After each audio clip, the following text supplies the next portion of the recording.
Usa ka eskwelahan sa Panabo City ang nihimo og inisyatibo aron matudloan og basa ang mga bata aron dili masayang ang panahon samtang wala pa nagsugod ang klase. Ani ang report ni John D. Esteban. Gamit ang bisikleta, usa si Teacher Darex sa mga magtutudlo sa Salvacion Elementary School sa Panabo City nga ginahatod ang mga reading material sa ilahang mga estudyante samtang naka-quarantine aron dili maundang ang ilang pagtuon. Ug dako po na mong kalipay kay syempre nakatabang mi sa ilahang mga estudyante diri sa Salvacion Elementary School ug wala na sayang amo ang effort as mga volunteer teacher. Gani tungod sa kamahinungdanon sa proyekto, nag-volunteer ang mismong guard sa eskwelahan nga gamiton ang iyang kaugalingong bike sa paghatod sa mga materials aron makatabang. Nga ang panahon na to karon na nata sa pandemya, unya bawal gyud gawa sa mga kabataan mo na nga ako mismo ni-offer sa among principal nga ako'y mohatod ug ako'y mokuha sa mga reading kits.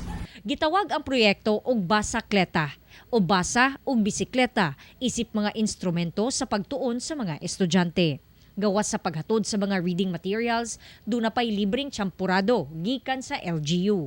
Education must continue po despite sa pandemya nga atong giagian karon.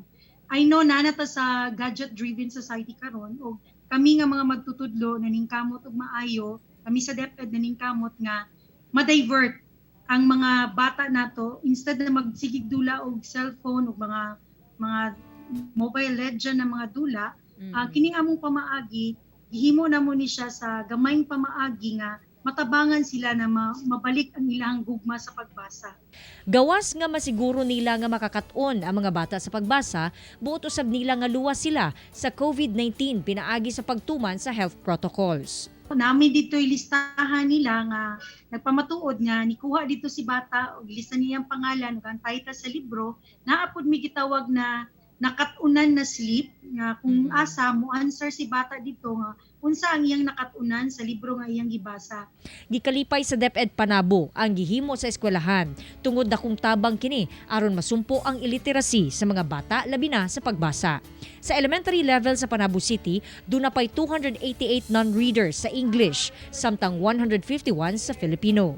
Naman doon may program karon sa Panabo City Division sa DepEd to battle against illiteracy.